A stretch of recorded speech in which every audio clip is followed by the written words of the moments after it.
Okay, Tennis Crier here. This is going to be a wrap for day 15, the last day of the US Open.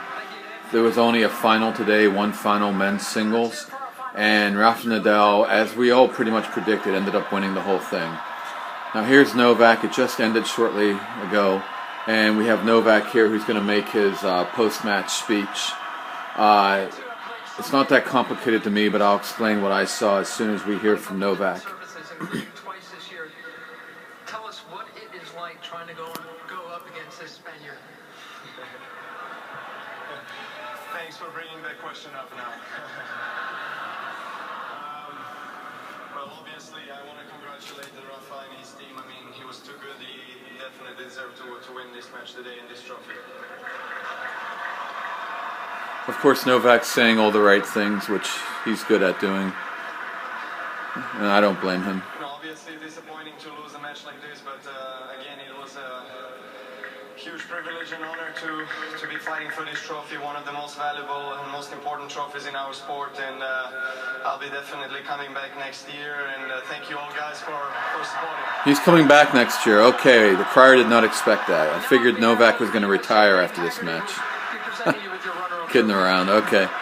Well, that wasn't really much of a clue of what happened, and I'm sure Rafa Nadal is going to say the same kind of friendly information, and we may get a little more at the press conferences, but really, it's pretty simple.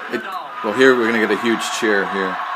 The crowd actually was rooting for Novak at one point, which was great to see. I think Novak didn't think he'd ever have the crowd on his side, but he was an underdog at one point, so they were trying to root for better, a great tennis match.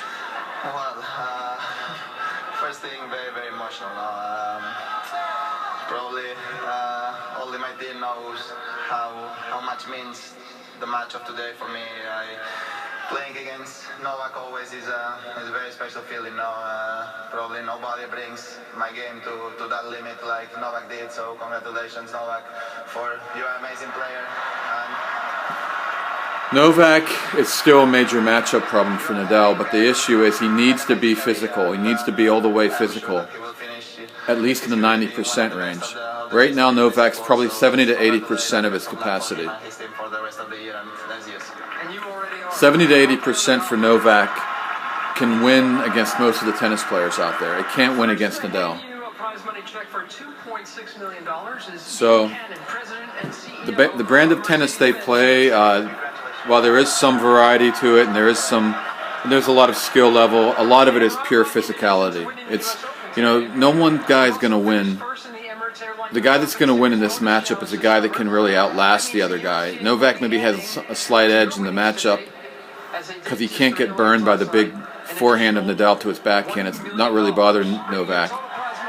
But as I said in my preview, I don't think we're going to... This is kind of a generic. There's Uncle Tony with his expressive faces. Okay. I think I'm going to turn this down now a little bit. You can all see this on a...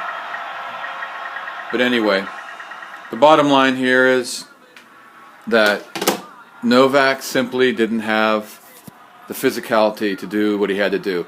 And the third set, he started to... and in the second set, I should say, as well, he really started to get his game together, a little more aggression, getting Rafa into bad positions on court, finishing him off, a little more patience, not so many wild airs. But, unfortunately, and by the way, I'm going to take a look out here. I'm actually at the Peninsula Hotel.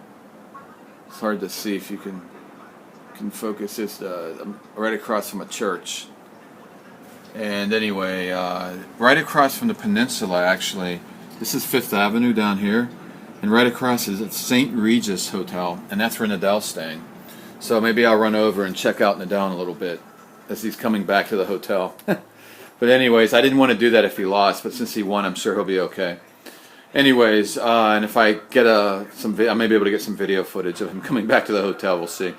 But anyways, yeah, Novak's simply tired out. I mean, he had his chances. When he works the point, he can start moving Rafa, get into the net, or finish off the point.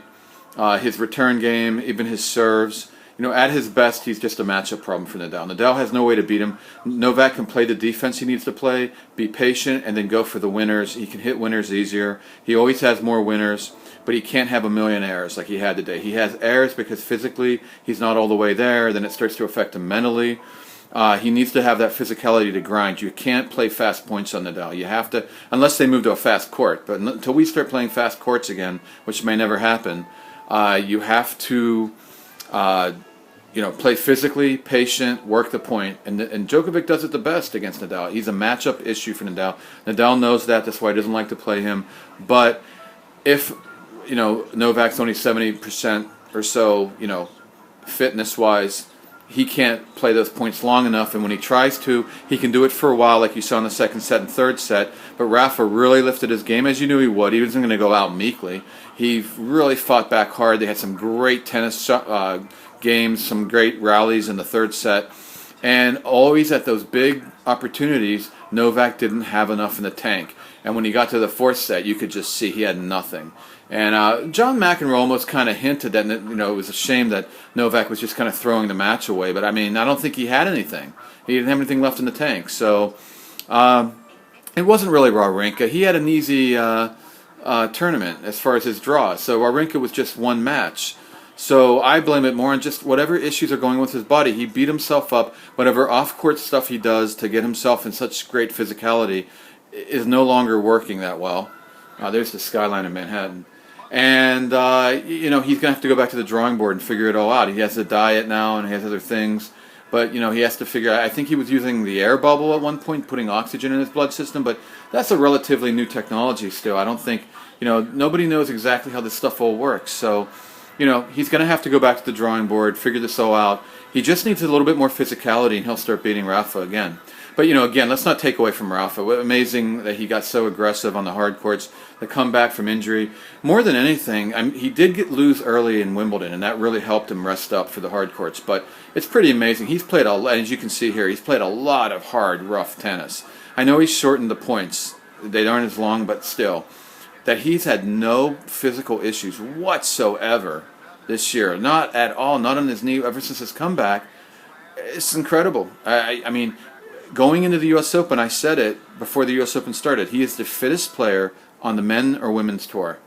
And that was going to win him this U.S. Open unless one of the giants could blast him off the court, which, if the conditions were better, could have happened.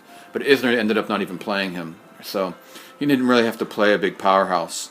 So that great tournament for Nadal, great year, incredible year. He's the best player this year after missing last year. And we will see what the future holds. I'll be back possibly with Nadal coming back to the St. Regis Hotel, but definitely tomorrow with a full 2013 U.S. Open wrap.